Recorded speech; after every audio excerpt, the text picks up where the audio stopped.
Hello. It's a pleasure to be here to share some thoughts with you. I said I want to talk to you before I retire this evening.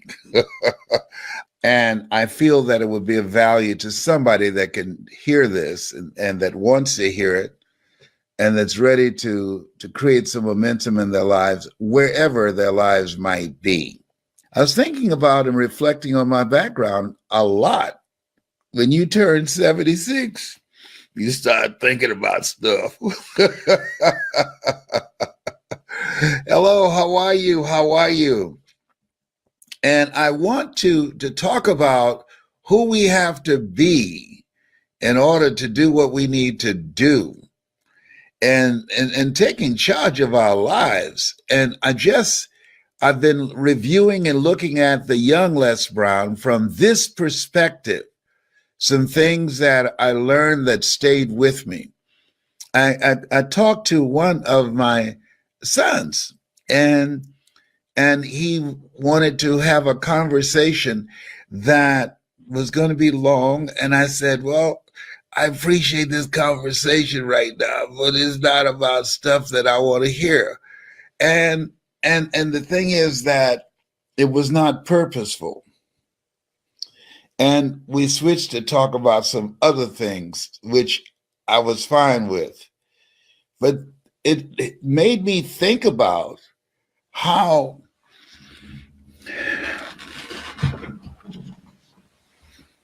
can I say this?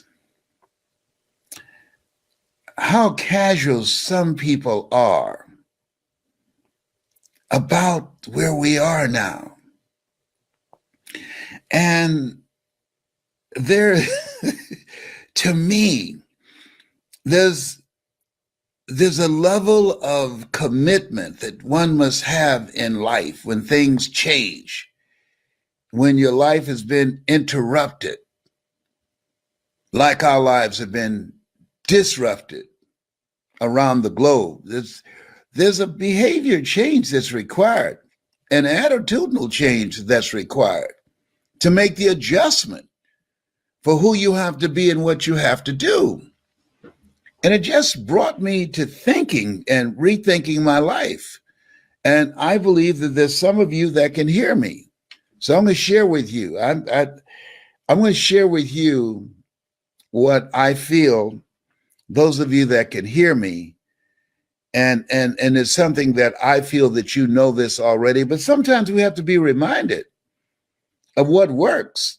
And I can talk to you about what works, what I know works, because at 76, and I look back as of February the 17th, when I turned 76, I think that we have a responsibility to pass some stuff on to people that are still coming. We learn, we earn, and we pass it on.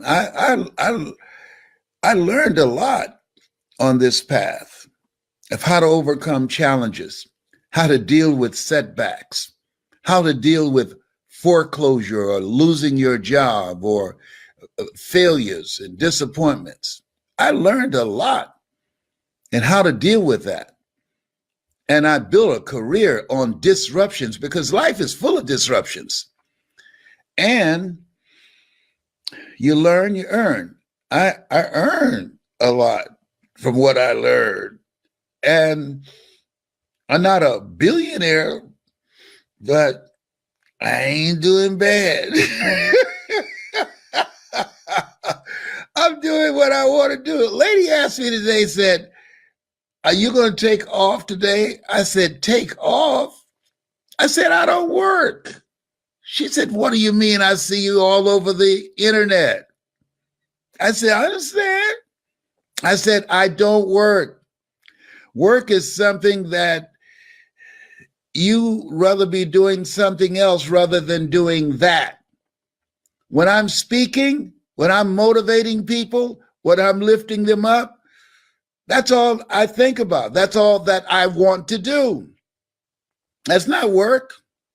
To me, living a successful life is doing something that's you, something that you love, and that you love it so much you do it for nothing, but you do it so well that people will pay you to do it.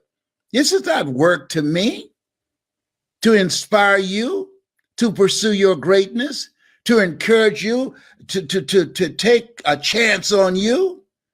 This is what I do. And I don't have to be paid for it. God has paid me already. Fact that I'm here because of his grace and mercy. I know I haven't been that smart. I'm not the sharpest knife in the drawer to believe that I got me here. I know who got me here. Hello. And so I'm going to share some things with you. I'm just talk to you from this vantage point, looking back. Let me share something with you. I used to work for a guy named Sam Axelrod, and we sold used television sets door to door. I was the youngest person on the sales team. He had this station wagon. This is before vans, and he would come pick us up, and we would be driven to certain areas, to Liberty City, to Coconut Grove, to different areas of Miami, and get out and knock on doors. Hi, would you like to buy a nice working used television set? No money down.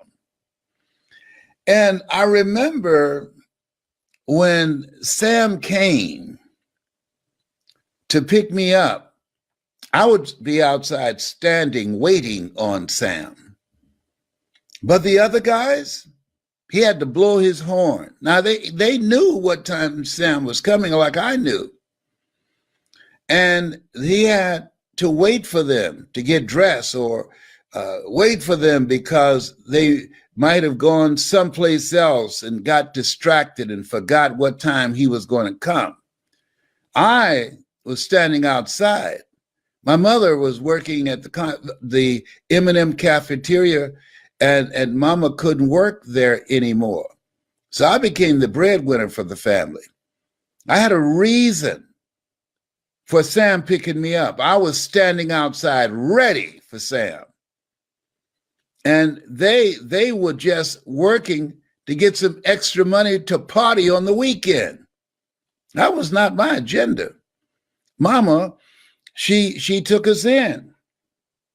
And as a result of her taking us in as foster kids and ultimately adopting us, I decided and made up my mind I was going to take care of her. Now why I'm sharing this with you is that your reasons determines how you show up, the kind of impact that you want to make with your life. My impact was I wanted to take care of my mother. My impact was I didn't want my mother to pay any bills. I was going to set her down. My mother used to say to me, my brothers and sisters, if a woman's got a job and a husband too, one of them's got to go. So I don't believe that women should pay bills. I'm old school. That's what a man used to do, provide for his family. I'm not talking about sperm donors right now. And if you disagree with me, ask me, do I care? No. No. And so I didn't want my mother working and paying bills. I said, Mom, when will I be a man? When you turn 18, you will never pay another bill. You'll never pay another bill. So I want you to follow me, and I want you to get a pad, and I want you to take some notes. I'm going to share some things with you because I believe that we're in another place. Things have changed dramatically. This coronavirus has changed, and we don't know what this thing is and where it's going, and all type of mixed messages. Oh, everybody. I mean, there's some people burning their mask, burning. Who does that? I don't know. I just wish I just wish I was selling life insurance. I go there when they would burn the mask and would say, look here, I just got some insurance on you. Can you just sign right here and make me the beneficiary? Oh my goodness. Okay, if you don't want to wear a mask, okay, all right. Okay, that's your call and that's your life, but coming out and having a public burning. Oh, that's a bit much. As Jerry was saying, that's just too much. That's just too much. But anyhow, here's what happened. That when here I was 14 years old, grown men just working to get some money to party on the weekend or to gamble, to play the number. That's a poor man's lottery. And I was working to get food on the table, to take care of mama. And so as you look at yourself, look at where we are right now. Even if you've lost your job, I got something for you right now. If you hear me right, you'll see this as an incredible time. If you hear me from a right state of mind, a lot of people are mentally dead to what I have to say. My message, and I'm very clear on this, it's not for everybody. Most people rather die than change. Rather die. So I'm clear. This is not, my message is not for everybody. But for those of you who want to see a way out, for those of you that want to create something differently, for those of you that are feeling powerless and helpless, I want you to know it's not over until you win. There's a reason we're taught, and there's certain wisdom in life that we hear it so much that we really, for the most part, don't adhere to it. It's not over until you win. Judge not according to appearances. Judge not. I remember when the first home I bought for my mother, we went through foreclosure, and I was just devastated. I didn't do a title search, my first experience. And I remember standing behind the truck and unloading the truck and crying and feeling stupid and humiliated. And the neighbor said, "Mamie, you back?" "Yeah, my son lost a house." And my mother came to the back of the truck and she said, "Leslie?" I said, "Yes, ma'am, Mama." "What's wrong with you, boy?" I said, "I feel so stupid. I let you down. I feel so stupid." She said, "Hold your head up, boy." "I can't, Mama." "Hold your head up. You have nothing to be ashamed of. We still have each other. We still have each other. Take that furniture in the house." And that hit me. Wait, whoa. She was not embarrassed. She was not humiliated. Mama knew that life happens. And I made a strategic mistake by not having a title search.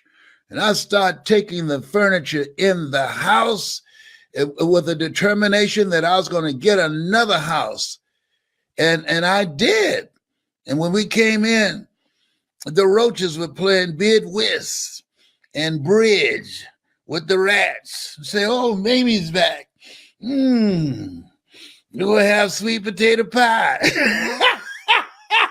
My mother, she could fix a sweet potato pie so good, you couldn't eat it with your shoes on. If you like sweet potato pie, I feel you, my brother. I have a sweet tooth.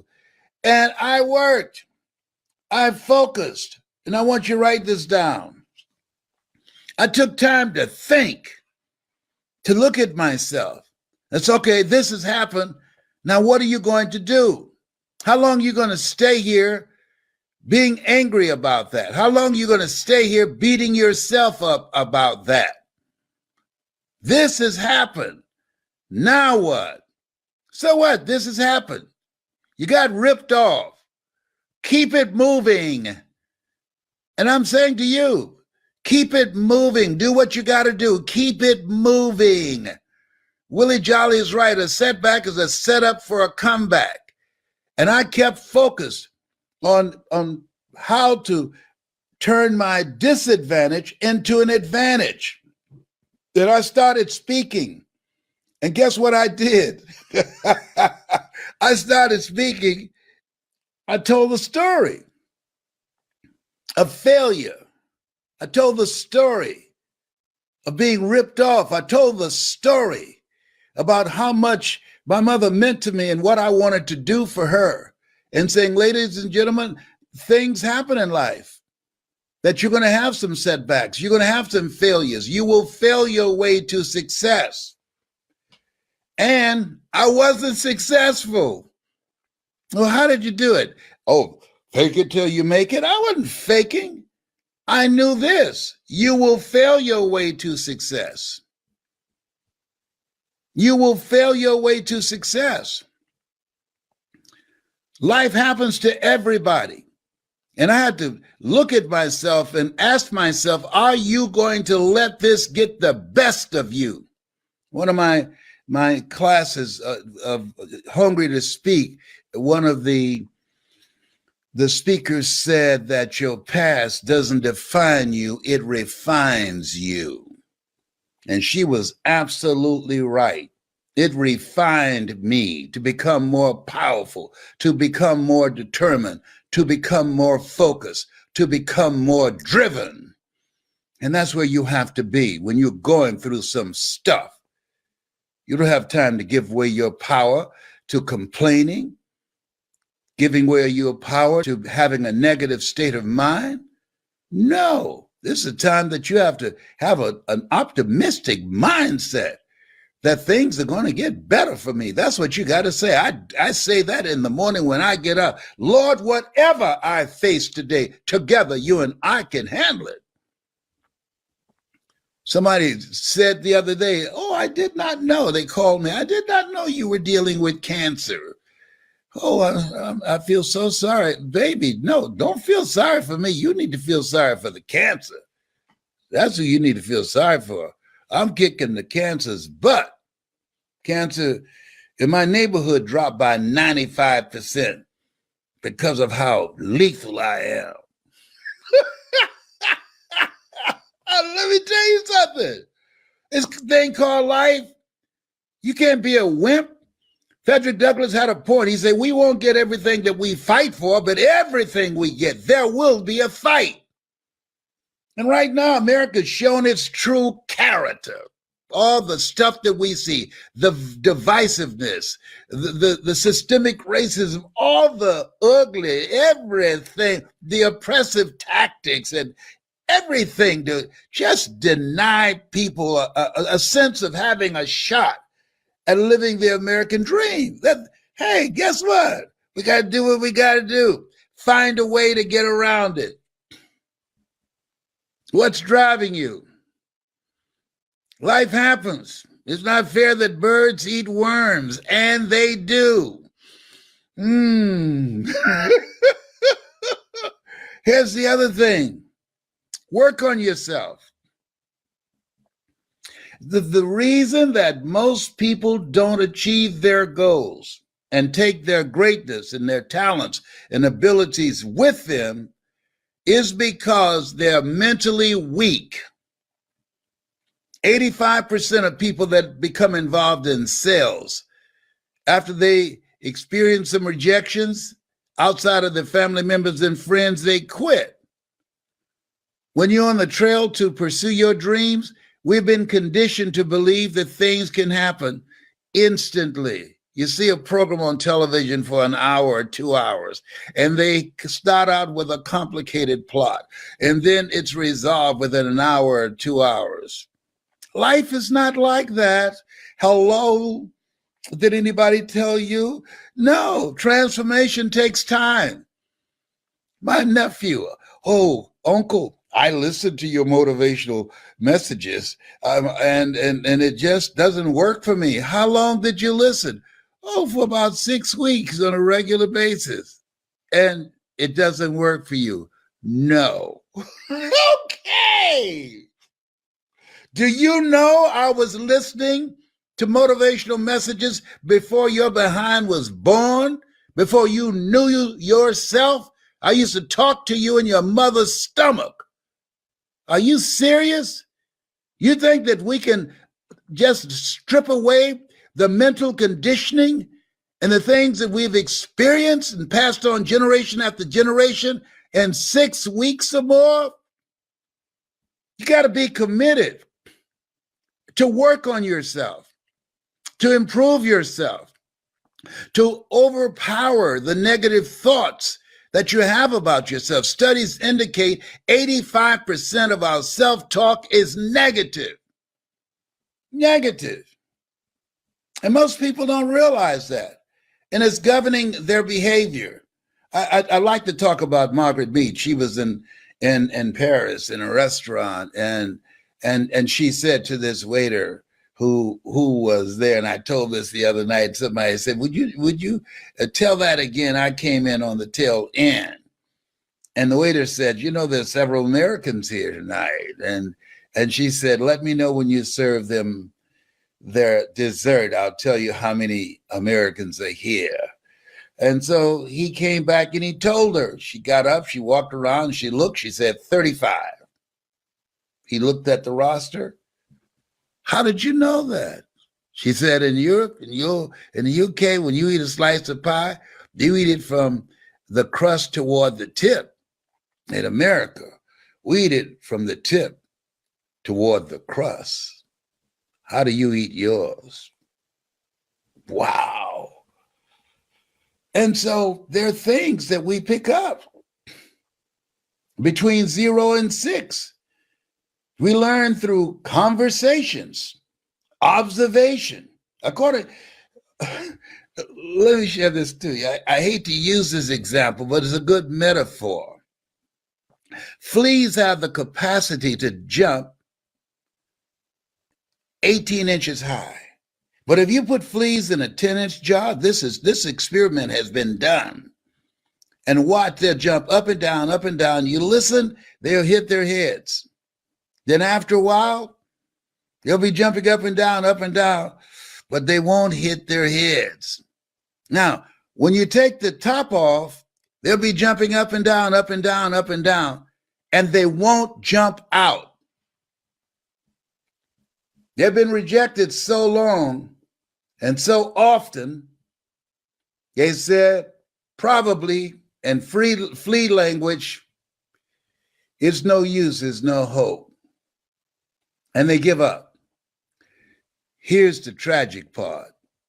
When they have baby fleas, even though the baby fleas are born with the capacity to jump 18 inches high, the baby fleas, when they are born, they jump just below 10 inches. Why? Observation, their environment, the conversations. Fleas saying to each other, "Don't even try, baby. Don't try. No, this is stacked against us. This is our fate." Boy, this thing called life. When you're in that kind of environment, I'm 76. That's the kind of stuff happened when I was a kid. And you got millions of people who think like that.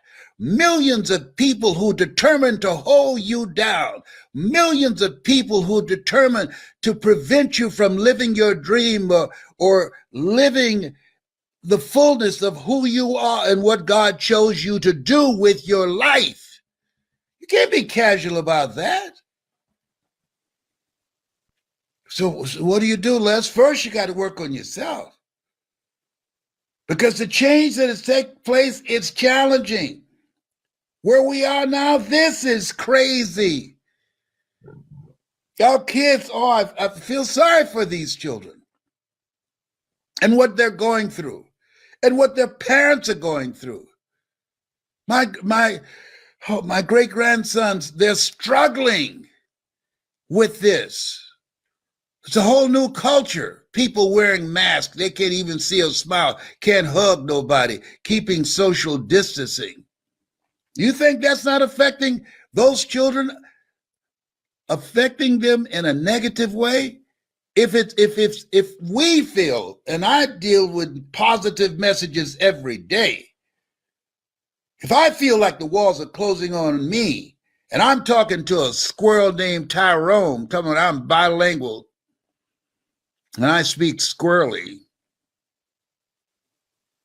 what do you think our children going through?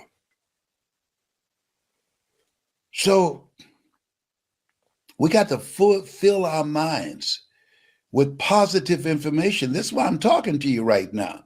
I'm not going to let the evil people, the people with the garbage, the people with stuff that does not serve us, the people that stuff that does not strengthen us. This is no joke. This is real. We need to be reminded of who we are and whose we are. Greater is he that's in you than he that's in the world. We need to be reminded, these things ye shall do, and greater things shall ye do. We need to be reminded, you are more than a conqueror, now more than ever before. I mean, we don't need to be talking about Jesus gonna fix it. No. He gave us what we need to fix it. He said, these things ye shall do, and greater things shall ye do. Pray as if everything depends upon God, and work as if everything depends upon you.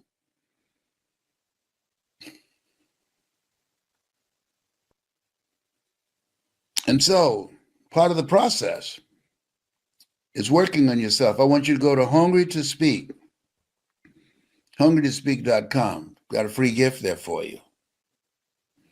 And for those of you that want to do something with your story, I just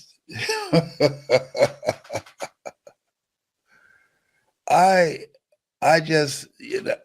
think about the fact that when I look at my life,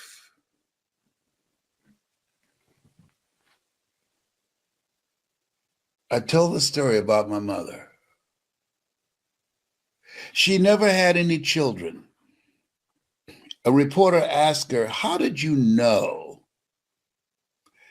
you could raise 7 children by yourself? And she said, I just believed that the Lord would make a way somehow. Ladies and gentlemen, there's some things that we don't have proof to verify our faith, to back up, to substantiate it. But we got to trust. We got to believe that with some way, somehow, the Lord will make a way. When I decided I was going to get another house for my mother, I had no clue in how I was going to do it. No clue. But in tradition, like my mother, I believed I could do it, and I did it. I don't tell you this to impress you, but to impress upon you, don't you throw in the towel on yourself because of what has happened to you. Things happen to you, or they can happen in you. And what happens in you is an initiative, a willingness, a determination,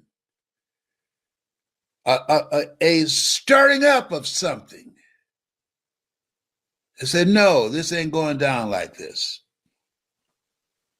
No, this is not the end of the story. No, it's about to be a new chapter up in here. And I started working. I didn't look to the right. I looked to the left. I started learning something new.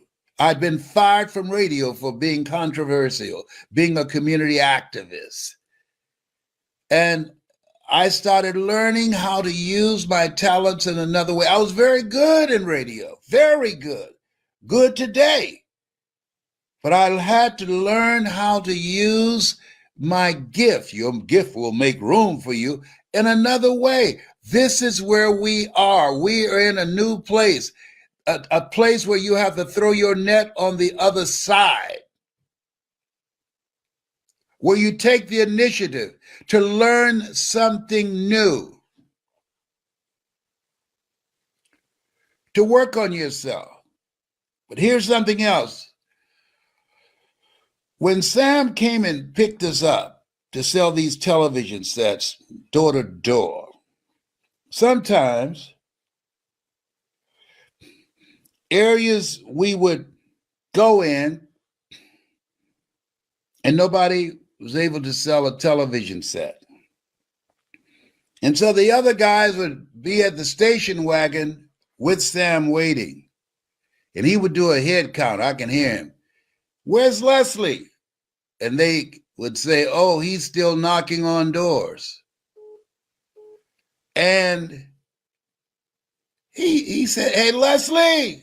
I said, yes, sir. Nobody's buying. Okay, well, we're ready to go. Well, Sam, I'm not ready to go yet. Why? Nobody's buying. I haven't sold anything yet. See, they were ready to quit.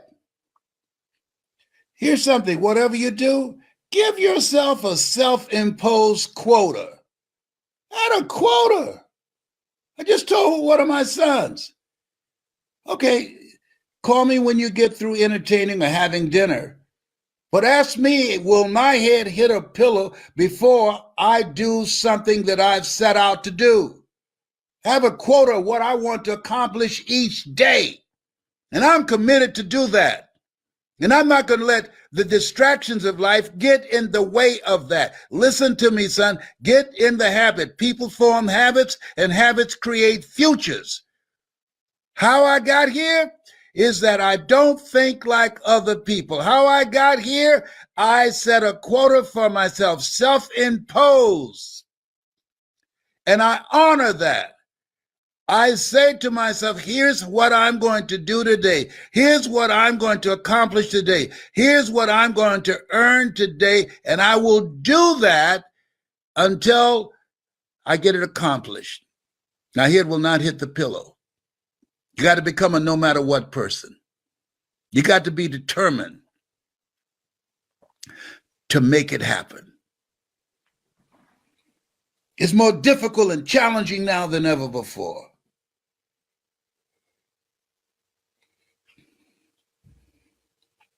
Self-imposed. Honor your commitment to yourself. There are things that appear to work against you, but I have found they bring something out of you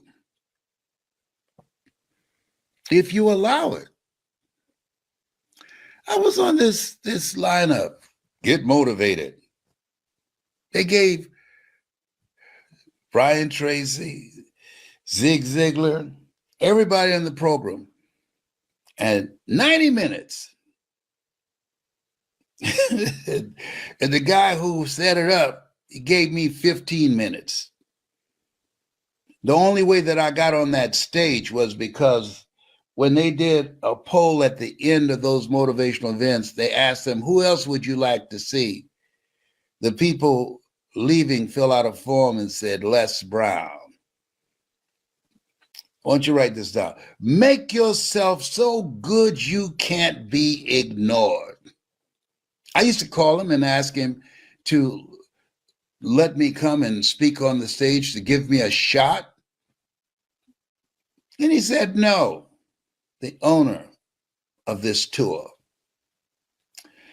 But after he had such an overwhelming demand from people going to these motivational events, we want to see that guy, Mamie Brown's baby boy. We want to see him.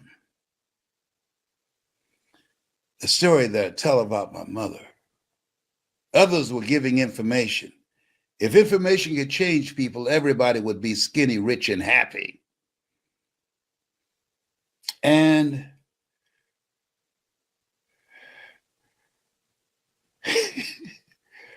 when it came my time, Mr. Brown, you're up.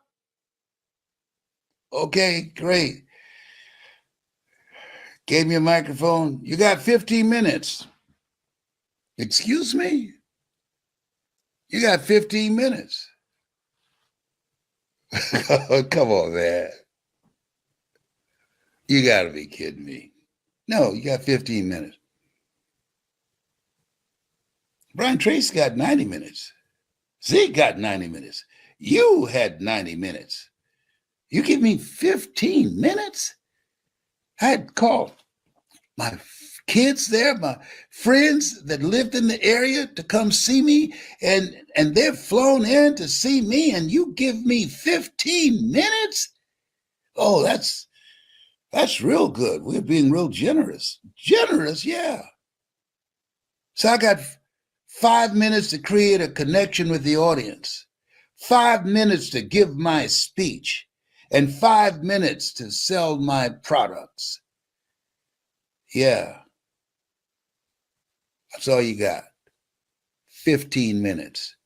And be glad you're on the stage. And I hope you make the cut. Everybody who's gone before you has sold over $90,000 to $100,000 worth of product. Well, I could do that too, man. If you give me a shot, just let me know. Are you saying that? Are you complaining? Are you? I don't understand. Are you trying to play the race card or something? No, no, I'm not. No. All right. I'll milk the 15 minutes. I came out and I spoke for 5 minutes to connect with the audience. Because when you speak, they're asking 3 questions. Who are you? What do you have? And why should I care? 90 minutes is a magic number. Everybody in the industry knows that. He's making a mockery of me, making fun of me, but I took it. I took it. See what you can do with that, Mr. Motivator. You so bad. When you have the willingness to improve yourself, the willingness to fight for a better life, the willingness to do what's required to make yourself stand out, there will be haters. There will be people that will stand in your way. There will be people that will laugh at you and try and prevent you from doing it. I'm telling you what I know. And they can make you bitter or make you better. And here's what happened for me. I sold $55,000 worth of products. And he said, well, you didn't make the cut. And at that time, I was angry for what he did to me. But oh, he did it in a way that he did something for me. Because when I left that room, I said, I'm going to be so good that one day they're going to call me. I won't call them. One day I will have my own event and have my own speaking summits. One day I will train speakers. One day I will take speakers across the country and around the world. He ignited something in me. I took the initiative. Become so great that they can't ignore you. Oh, yes. And guess who called? Hey, Les. Hey, man, how you doing? Hey, we got this thing going on in London. We'd like for you to be in the lineup. We get a lot of requests from you. The last time we booked you, you were like $5,000. What do you charge now?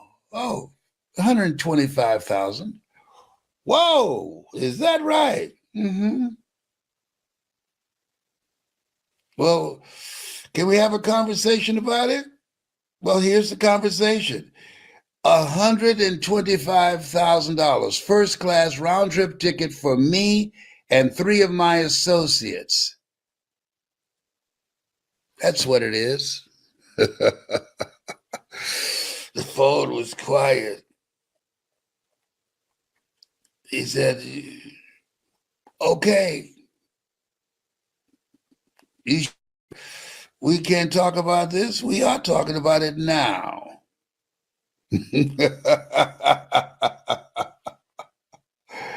He offered 50,000. I said, come on, you got jokes. There are 10,000 unemployed comedians in Los Angeles, and you're making a pitch at it. 75,000. Come on, don't embarrass yourself like this. You can do better than that. Come on, it's a magic number. 125,000, that's a magic number.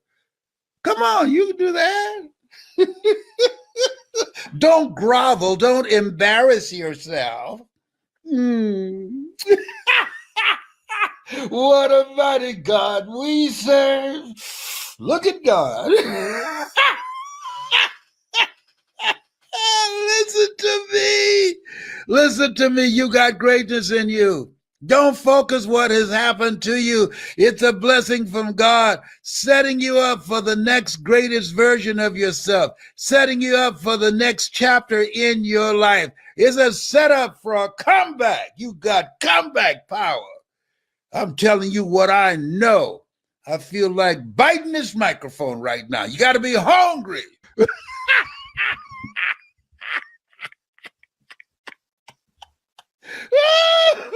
Oh, Tyrone, you better stop me. I'm loose. How many of you can identify with me? If you can feel me, if you understand what I've been dealing with, if you ever been in a situation like that, where that you were disrespected, they didn't value you and didn't see the truth of who you were, or intimidated or jealous. And so I say to you, Jenny, thank you. I say to you, when you look at this thing called life, it's not fair. And that's okay. That's nothing to allow you to be derailed and to give up on your dream. No.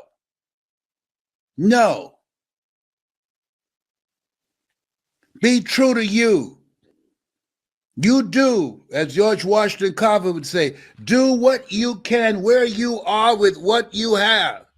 And if you can't play on that platform, go and create another one. My prayer is, God, give this to me if for my highest good. If not, give me its equivalent or something better. And he did. And now I train speakers. And now I have my own stage. And now I control my own destiny. And when he rejected me, when he attempted to humiliate me, he didn't humiliate me. He impregnated me to give birth to who you see now, to have my own events. That was his events. He called the shots there. My events, I call the shots. And you got it like that. You can do things that you don't know. Don't you rule yourself out. Bet on you. Leap and grow your wings on the way down. Bet on you. When you believe in yourself, when you believe in your gift, when you believe in a power greater than yourself, leap and grow your wings on the way down. I'm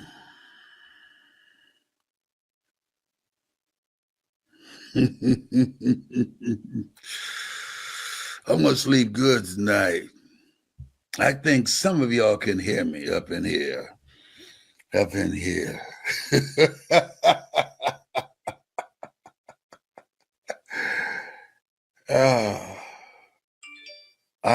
I'm here because of God's grace and mercy. And everything I've experienced, everything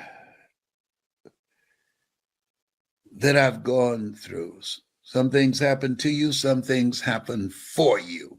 I'm saying to you, keep the faith, as Adam Clayton Powell out of New York would say. Keep the faith, baby. Don't you give up.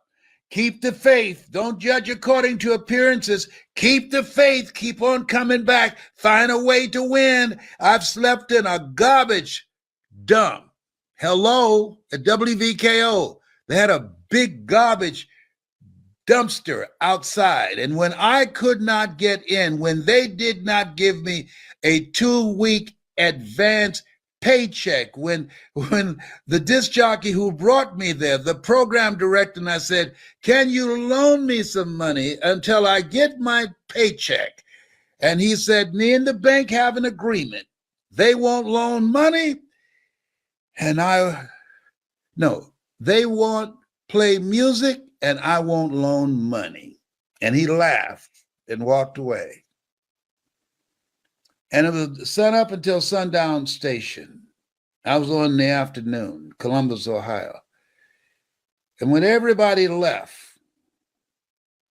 engineer and everybody, and they locked the doors, I, in Upper Arlington, 3 miles from Mount Vernon Avenue in Columbus, Ohio, I looked in the dumpster. It was like 17, 18 degrees. And I got in there. And I put down cardboard. And I took my coat. This is the first time I'd ever been north. And I never had a coat in Miami, never experienced cold weather. But I didn't focus on how cold it was. I was focused on, Mama, I'm going to make it. I'm going to make it. I didn't focus on the cold. No. It was my Ritz-Carlton. I was focused on I can make it.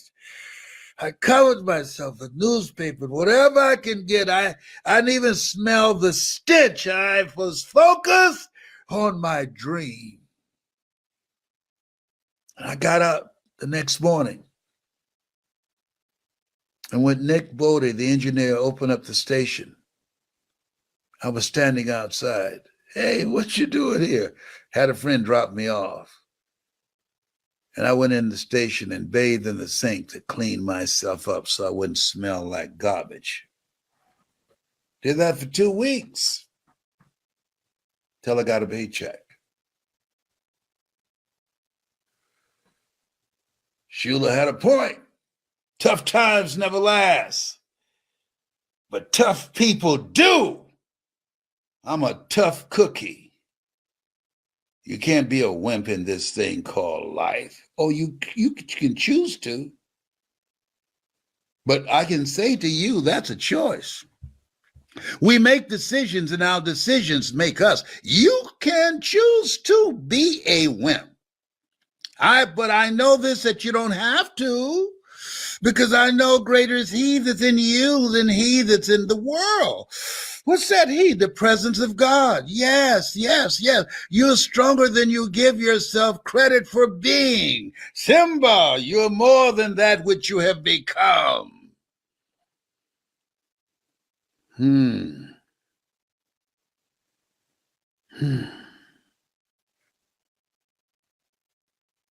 Thank you, Mama, for your strength, for your example of courage, for your commitment to our birth mother, that we'll never go to bed hungry. Always a roof over our head, always clothes on our back. Thank you, Mama, for going to work hurting from arthritis.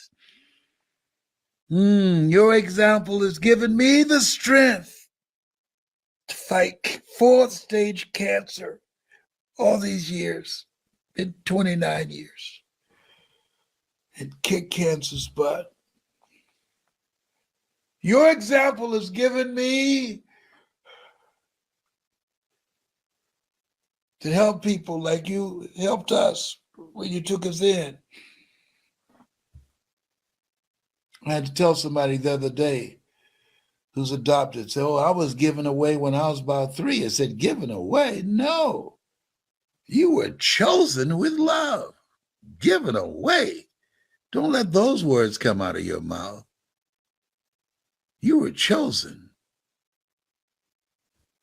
A woman carries a baby. She can learn to love that, feel that life moving in her.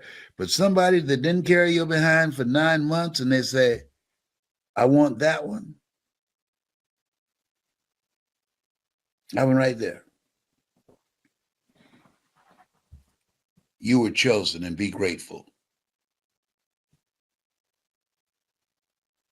Yes. I hope what I shared tonight has had some value for you. If you have a story and you've had some experiences that can help other people, that's what I just shared with you. Things I've gone through. What you're sitting on, as Cheryl Woods would say, can lift somebody up. Did you hear what I just said? Stuff that you're sitting on, stuff that you're holding back, stuff that you've gone through. We have three lives. We have a public life, we have a private life, and we have a secret life. And those secrets that you're sitting on can lift somebody up. Somebody needs to know, how did you overcome that and didn't lose your mind? That somebody to use that to navigate and work through whatever struggle that they're going through now, and let them know, because of you, because of your voice, because of your story, they can get to the other side, that they're more than a conqueror. Don't allow the circumstances, things that have happened to them, define them. Whoever you hang around with, the people you hang around with, the books that you read, the things that you expose yourself to, that's what you become. God has so much for you. Eye has not seen, ear has not heard, nor has entered the heart of mankind what God has in store for you. Trust him. Trust him.